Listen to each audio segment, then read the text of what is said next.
তারপরে এমনভাবে তুমি আর আমাদের কাছে এমনই করো না।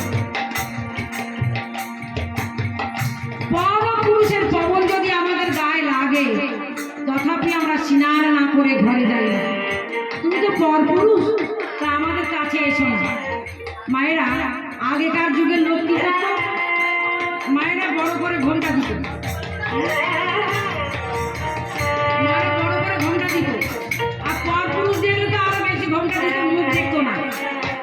তার জটিলা এবং রাধারানী তার সতীগণ বলছে, এই যে তুমি যাও যাও, অনেক দূরে যাও, আমাদের কাছাকাছি এসো না, তোমার মুখ আমরা দেখবো না। ও পরপুরুষের পবন পরশে, পরপুরুষের পবন পরশে, পুরুষের পবন পরশে, পরপুরুষের পবন পরশে, বলো শুনান করি গো,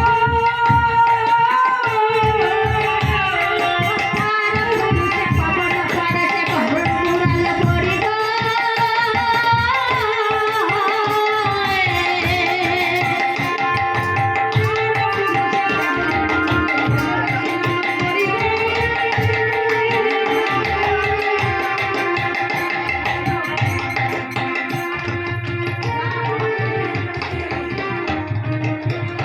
পরপুরুষের পবন পরশে, পরপুরুষের পবন পরশে, পরপুরুষের পবন পরশে, পুরুষের গো।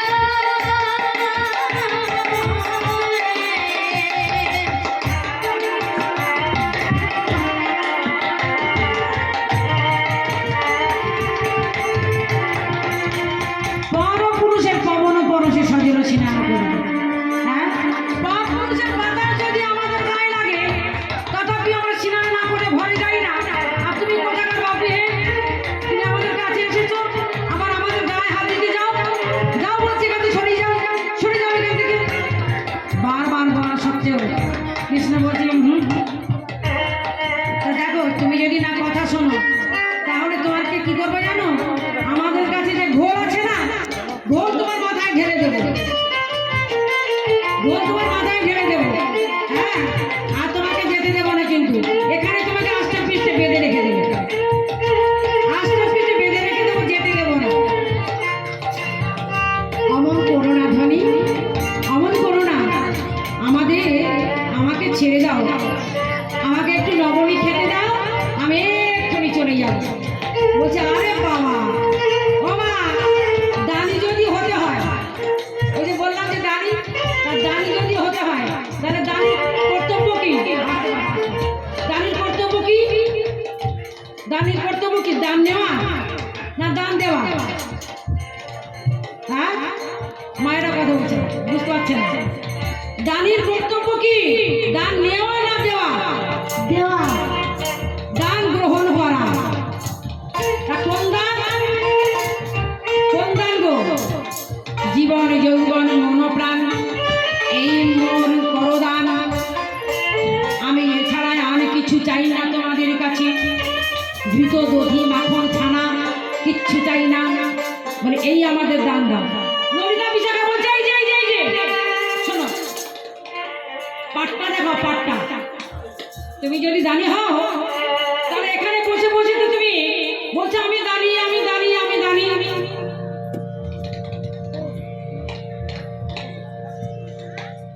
তা তুমি যদি দানি হও বাবা, তাহলে কই পাট্টাটা দেখাও দেখি। তোমার পাট্টা যদি না দেখাও বাবা, আমরা যখন কর আদায় করে, আমাদের এখানে কর আদায় করে না, হ্যাঁ, পঞ্চায়েতে গিয়ে ওখানে কর আদায় করে না, জমির খাজনা দিতে হয়, কর আদায় করে। তাই এখানে কর আদায় যদি হয়, আর সেখানে কি করে গো? বলছে তুমি কি কর আদায় করো? বলছে না। তাহলে কি করো? এটা আমি দান গ্রহণ করি, কি তোমাদের জীবন যৌবন দান। আমাদের জীবন যদি দিয়ে দিই তাহলে আমরা বাঁচবো কি করে, আমরা কেমন করে বাঁচবো? ওরে নীলাজ মধু, লাজ নাহি বাসো, তুমি অমন করে আমাদের কাছে দান চাইছো, তোমার লজ্জা নাই? ছি ছি ছি ছি ছি ছি ছি ছি ছি ছি ছিয়ানা ছিয়ানা নীলাজ নানাই আমরা পরে নারী ছিয়ানা ছিয়ানা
স্নান না করে ঘরে যাই না।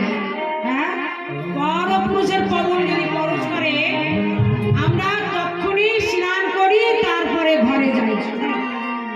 তাহলে তোমরা তোমরা কেমন জানি যে তোমাকে ছুলে আমাদের চান করতে হবে? হ্যাঁ, যাও যাও যাও, এখান থেকে যাও বলছি। আর কেমন জানি পাট্টা দেখাও, পাট্টা না দেখালে কিন্তু আমরা তোমাকে এখানে পাত্তা দেব না, এখান থেকে চলে যেতে হবে।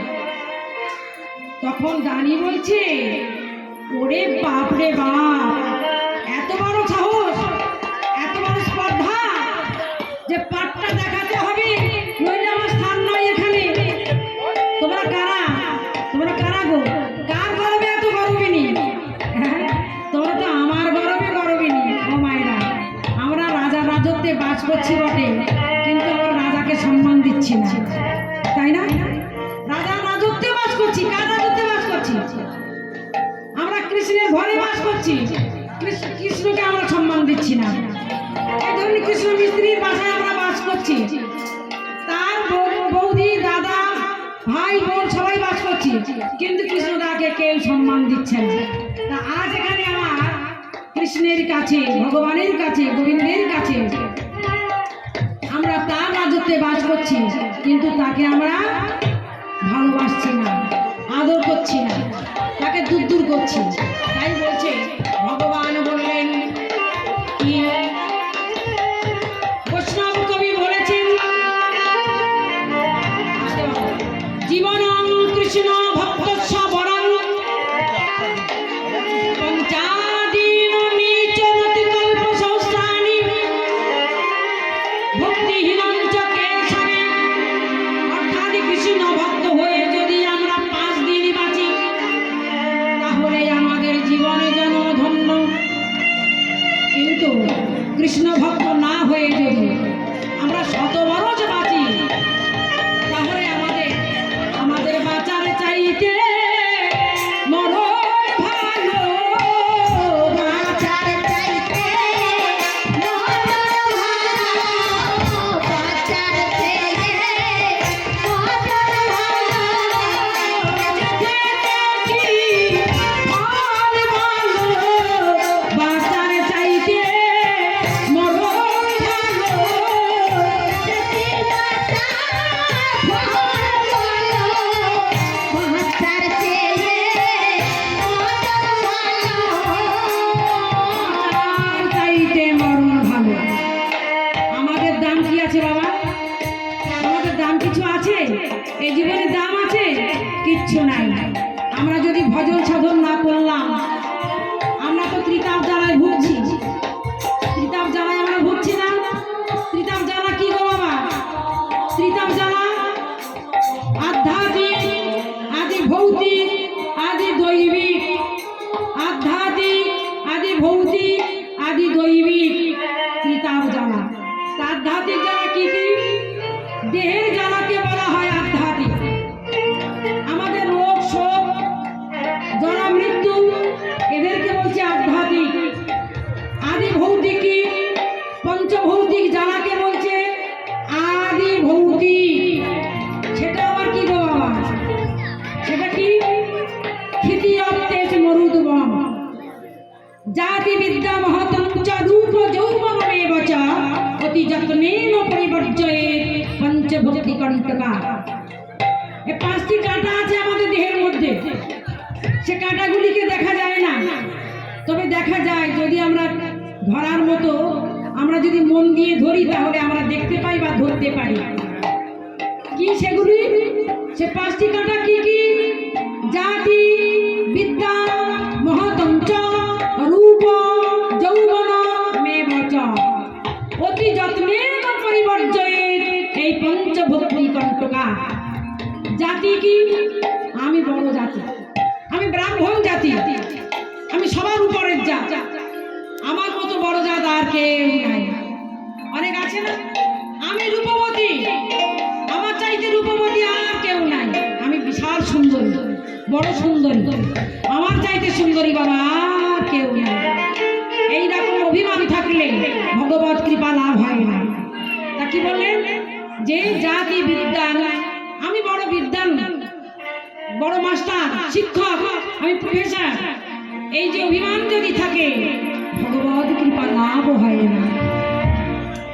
মহতঞ্চল, তাহলে আমি যদি মহৎ ব্যক্তি হই, সে যদি আমার গরব হয়, তাহলে আমার ভগবত কৃপা লাভ হবে না।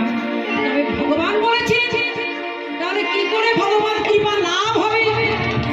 লাভ হবে এই যে জাতি বিদ্যা মহতঞ্চ রূপ যৌবনে বাঁচা, এসব অভিমান থাকলে হবে না। অভিমান ত্যাগ করতে হবে। কি করে ত্যাগ করবো গো বাবা? না বলেছেন, শাস্ত্রে বলেছেন, নীচ দৈব যথা ভাতিতং। কথা বলবো আস্তে, কথা বলার সময় জোরে করবে না, কষ্ট হয়। নীচ দৈব যথা ভাতিতং শ্রী চৈতন্য প্রভু ভজে। এমনি ভাবে কি করছেন না, প্রভু ভজে, চৈতন্য প্রভু ভজে। নিচ দৈব, নিচু কেমন, নিচু স্বভাব কেমন ভাবে তৈরি করতে হবে?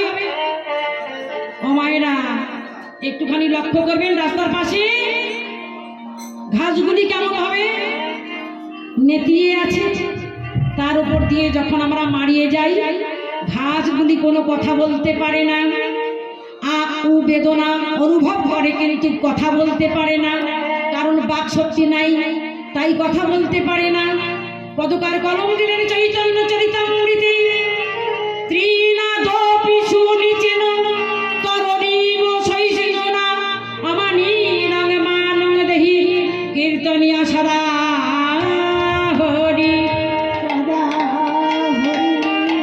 তৃণ অর্থাৎ ঘাসের উপর দিয়ে যখন আমরা মারিয়ে যাই, ঘাসগুলি কোনো কথা বলতে পারে না। ঠিক আমাদের হতে হবে কি, ঘাসের মতো আমাদের নিচু হতে হবে।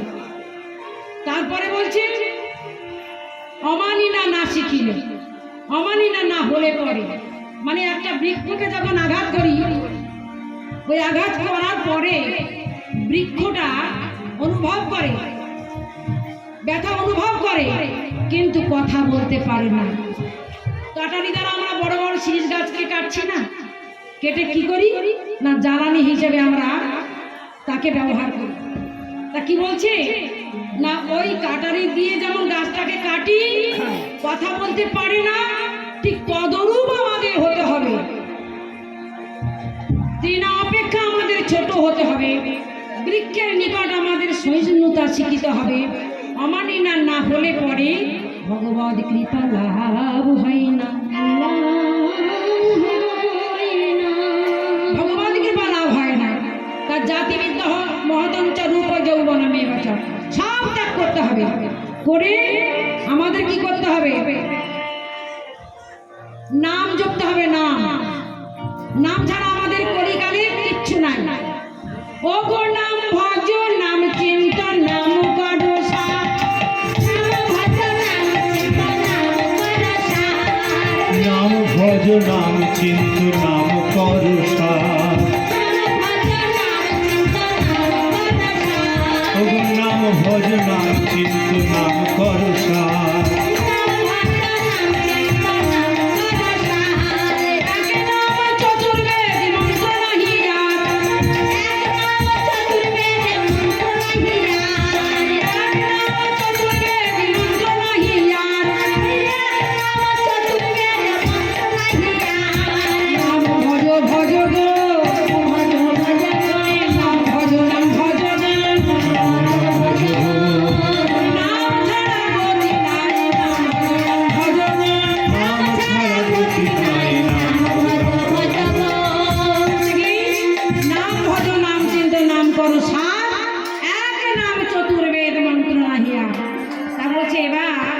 সখীরা বলছে, এই দেখো তোমায় বলছি তুমি এখান থেকে চলে যাও বলছি, নাহলে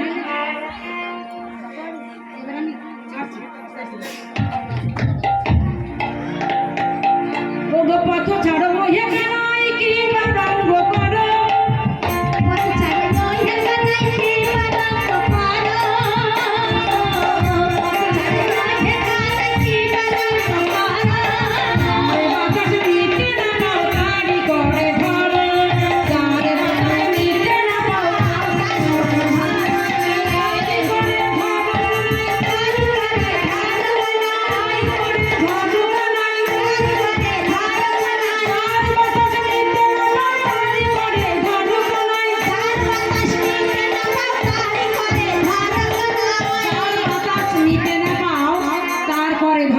তবে তুমি পথ ছেড়ে দাও।